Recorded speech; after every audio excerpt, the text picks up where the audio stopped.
জয় গুরু। খামখেয়ালি প্রাণ চ্যানেলে আপনাদের স্বাগত। আজ আমরা পড়ব শ্রুতি স্মৃতি গ্রন্থ থেকে কিছু অংশ। জয় গুরু। 22শে কার্তিক, বৃহস্পতিবার, 1330। শ্রী শ্রী ঠাকুর সমুদ্র তীর হতে বেরিয়ে ফিরলেন। তাকে তামাক দেওয়া হলো। তামাক খেতে খেতে কথাবার্তা আরম্ভ হলো। কথা প্রসঙ্গে মানুষের সমুদ্রে ডুবে মরার কথা উঠল। সে কথা থেকে গৃহস্থাশ্রমে থাকার সময় কেমন করে ঠাকুর দুটি জলমগ্ন বালককে উদ্ধার করেছিলেন সেই কথা বললেন। তাদের উদ্ধার করতে গিয়ে তার নিজের জীবন কিরূপ বিপন্ন হয়েছিল তাও বললেন। ঠাকুর বলতে লাগলেন, নিজের জীবনকে বিপন্ন না করলে, তাকে তুচ্ছজ্ঞান না করলে পরের জীবন রক্ষা করা যায় না।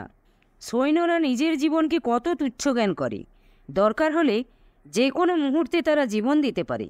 এক সময়ে নাকি কতকগুলি সৈন্যকে শুইয়ে একটি নালা ভর্তি করে তার উপর দিয়ে গাড়ি ঘোড়া যানবাহন কামান প্রভৃতি পার করা হয়েছিল। সন্ন্যাসীর জীবন রণ উন্মত্ত সৈন্যের মতো হওয়া চাই। সৈন্যেরা যে সবসময় পরের জীবন রক্ষা করতে নিজের জীবন বিপন্ন করে তা নয়, তবে তাদের থাকে একটা উন্মত্ততা, মাদকতা। যুদ্ধের বাজনার সঙ্গে সঙ্গে তাদের হৃদয় নেচে ওঠে। তারপর তাদের আর ব্যক্তিত্ব জ্ঞান থাকে না। তারা একজনের হুকুমে চালিত হয়। দেশ কাল ও পাত্রের গুণে এরূপ ক্রিয়া হয়। দেশ কাল ও পাত্রের প্রভাব বড়ই প্রবল, তাকে অবহেলা করা যায় না। এক এক সময়ে দেশ বিশেষে ব্যক্তি বিশেষের এমন প্রভাব হয় যে অধিকাংশ লোকই সেইভাবে ভাবিত হয়।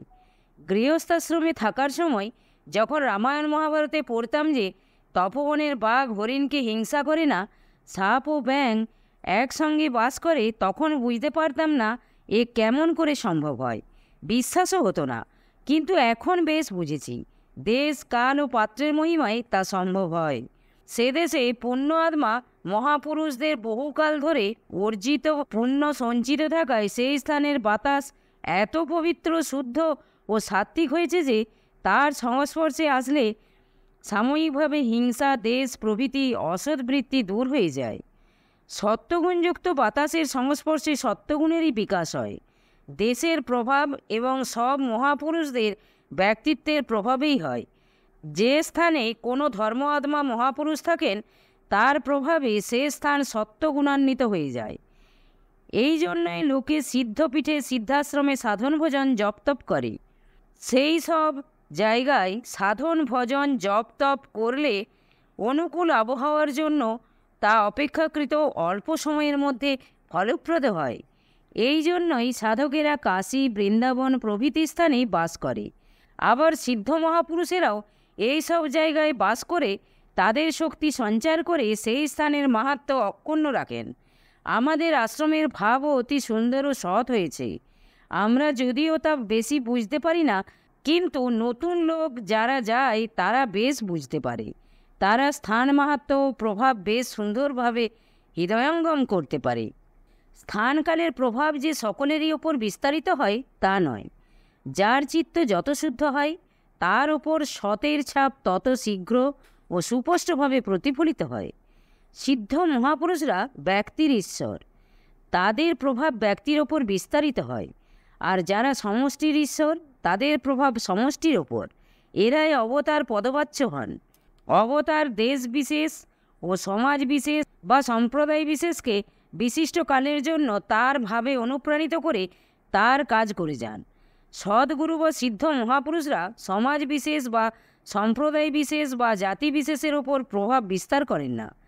উত্তরাখণ্ড সমস্তটাই প্রায় পুণ্যভূমি। ওদেশে বহুকাল হতে সৎ শক্তি সঞ্চিত হয়ে আছে।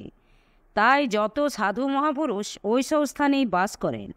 আসাম মতো পাহাড় পর্বত জঙ্গলে ভর্তি, কিন্তু সেখানে বেশি সাধু মহাপুরুষ বাস করেন না। আসামটি তমভাবাপন্ন। আবার সকল দেশের মধ্যে এই ভারতভূমি অতি পুণ্যভূমি। যদিও কালের প্রভাবে ভারতভূমি এমন তমভাবাপন্ন, তবুও এটা অন্যান্য দেশের তুলনায় অতি পুণ্যভূমি। এখন এখানে নানা রকম ধর্মগ্লানি প্রকট হয়েছে, এও ভালোর জন্যই। সমুদ্রের জল যখন নদীর মধ্যে ঢোকে তখন তার যত ময়লা কাঠি কুঠি সব ঠেলে ভাসিয়ে তোলে। এই যে এত সম্প্রদায়, এত মত এখন দেখা যাচ্ছে, তা ওই ময়লা মাটি কাঠিকুটি আবর্জনা। ধর্মের গ্লানি যে হয়েছে তা বোঝাবার জন্য এই সব। দেখো না, এই বাংলাদেশে বর্তমানে কত সম্প্রদায়।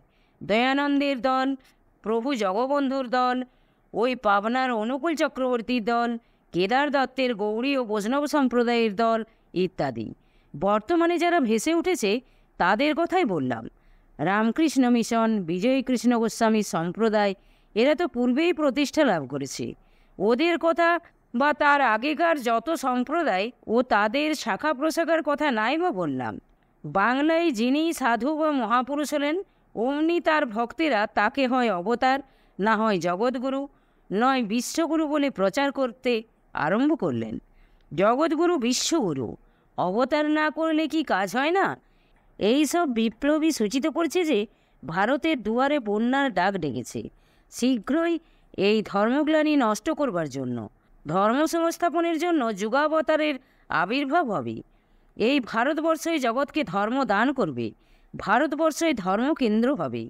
এক সময়ে নালন্দায় পৃথিবীর লোক জ্ঞান লাভের জন্য, ধর্ম লাভের জন্য আসত, তেমনি আবার ভারতের কাছ থেকে এই জগৎ ধর্মশিক্ষা লাভ করবে।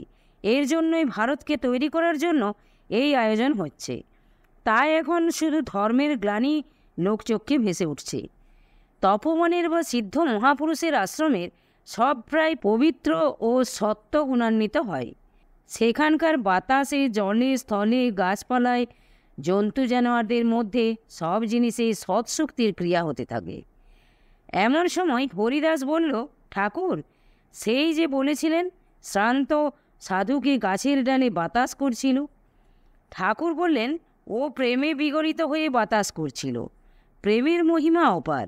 আগে বিশ্বাস হতো না যে জলে পাথর ভাসে, গাছপালা মানুষের দুঃখে কাঁদে, বাদরে কাঠবেড়ালে কেমন করে সাগর বাঁধতে পারে। রামায়ণে পড়েছ, রামচন্দ্র বনবাসে যাচ্ছেন, আর তার শোকে পশু পাখি, গাছপালা, লতা পাতা সবই কাঁদছে। সারা প্রকৃতি তখন ম্রিয়মাণ হয়ে পড়েছে। আবার সীতাহরণের পর শূন্য কুটির দেখে রামচন্দ্র যখন বিপদের আশঙ্কায় শোকে বিহ্বল হয়ে বিলাপ করছেন, তখন অমনি সারা প্রকৃতি কাঁদছে। সীতাদেবীর উদ্ধারের জন্য তিনি যাত্রা করলেন, সাগর বাধা হলো। তখন সেতু বাঁধবার জন্য পশু, জীব, জন্তু সব সহায় হয়ে পড়ল তারই প্রেমের নিদর্শন দেখাবার জন্য। সত্য ধর্মের মর্যাদা অক্ষুণ্ণ রাখবার জন্য শিলা যে তাও জলে ভাসল।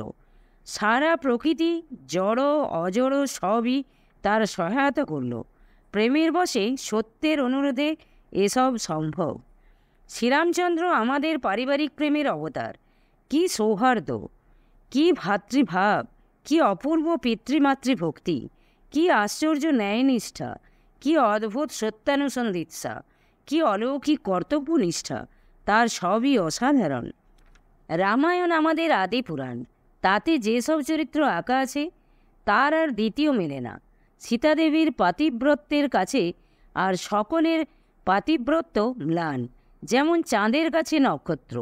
মায়ের আমার কি মধুর চরিত্র, লক্ষণ চরিত্র, ভরত চরিত্র, কাকে বাদ দিয়ে কার কথাই বা বলবো। সকলে নিজের স্বভাবসিদ্ধ চরিত্রে সমুদ্ভাসিত। মহাভারতে ব্যাসদেব কিন্তু একটি নতুন ধরনের চরিত্র এঁকে গেছেন। তার পাতিব্রত্যও কম নয়, কিন্তু তার চরিত্র বীর ক্ষত্রিয় নারীর উপযুক্ত। তিনিও একজন কম পতিব্রতা নন। শ্রীকৃষ্ণের প্রধান মহিষীদের মধ্যে একজন সত্যভামা। তিনিও পতিসেবা সম্বন্ধে তার কাছে উপদেশ নিচ্ছেন। মহাভারতে এরকম কথা লেখা আছে। তার উপদেশের ধারা অতি সুন্দর। রমণী মাত্রেই তা জানা দরকার। দুঃশাসন তাকে সবার মধ্যে অপমান করল। তিনি চুল এলো করে রাখলেন আর প্রতিজ্ঞা করলেন দুঃশাসনের রক্তে তার চুল রঞ্জিত না হলে তিনি আর চুল বাঁধবেন না। জয়দ্রথ তাকে একলা পেয়ে যখন তার ওপর বল প্রয়োগ করতে গেল, তখন তিনি তার বুকে পদাঘাত করেছিলেন আর বলেছিলেন, তুই শিয়াল হয়ে সিংহের গুহায় ঢুকেছিস, জানিস না তোর কি দুর্দশা হবে। ইনি বীর রমণী, কিন্তু সীতাদেবী অতি নিরীহ প্রকৃতির। রাবণ যখন হরণ করতে এসেছে তখন তিনি ভয়েই অস্থির। প্রেম মুখে বলে বা দেখিয়ে জানানো যায় না। প্রেম হৃদয়ের ধন। প্রাণগত ভাব প্রাণে প্রাণে জানা যায়। অন্তর্যামী পুরুষ ভাবগ্রাহী। বালককেও মুখে ভালোবাসা জানাও, আদর করো, কিন্তু যদি প্রেম ভরে না করো, সে তা বেশ উপলব্ধি করতে পারে। প্রেমে পাটোয়ারি বুদ্ধি খাটে না। 23শে কার্তিক, শুক্রবার, 1330। আমি জিজ্ঞাসা করলাম, ঠাকুর, সেদিন যে বললেন নির্বাণ মানে নিভে যাওয়া নয়, অবিদ্যার নাশ ও কেমন করে হয়? ঠাকুর বললেন, অবিদ্যার সান্নিধ্য হেতুই আত্মচৈতন্যের বিকার হয়েছে। আগেই বলেছি, প্রকৃতির স্বরূপ বদলাবার জন্য সেই প্রকৃতিতে অধিষ্ঠিত পুরুষেরও স্বরূপ বদলে যায়। পুরুষকে তার পূর্বস্বরূপে যেতে হলে ওই অবিদ্যা বা প্রকৃতির সান্নিধ্য ত্যাগ করতে হয়। আগুন সর্বব্যাপী। কাঠেও আগুন আছে, কিন্তু তা দেখা যায় না, কেবল অনুমানে জানা যায়। কৌশলে দুটো কাঠকে ঘষলে তার মধ্যে যে আগুন আছে সেটার বিকাশ হয়। তখন সেই প্রদীপ্ত আগুন সেই কাঠকে পুড়িয়ে ছাই করে ফেলে, আর আগুন সর্বব্যাপী আগুনে বা তেজে মিশে যায়। সাধনার দ্বারা আত্মচৈতন্যে স্ফুরণ করতে হয়। আত্মচৈতন্য প্রদীপ্ত হলে অবিদ্যার বিকার গুণকর্ম পুড়ে ছাই হয়ে যায়। গুণকর্মের ক্ষয় হলে আত্মচৈতন্য তার স্বরূপ অবস্থা লাভ করে। যেমন কাঠের মধ্যে আগুন, সর্ষের মধ্যে তেল, দুধের মধ্যে ননি, এসব প্রচ্ছন্নভাবে ব্যাপ্ত রয়েছে। সেই রকম চৈতন্য পুরুষও সর্বত্র ও সব জিনিসের মধ্যে প্রচ্ছন্নভাবে ব্যাপ্ত রয়েছেন। কাঠ ঘষলে আগুন জ্বলে, সর্ষে পিষলে তেল বেরোয়, দুধ মোয়ালে মাখন পাওয়া যায়। সেই রকম সাধন করলে আত্মচৈতন্যের বিকাশ হয়। জয় গুরু, জয় গুরু। আজ এই পর্যন্তই।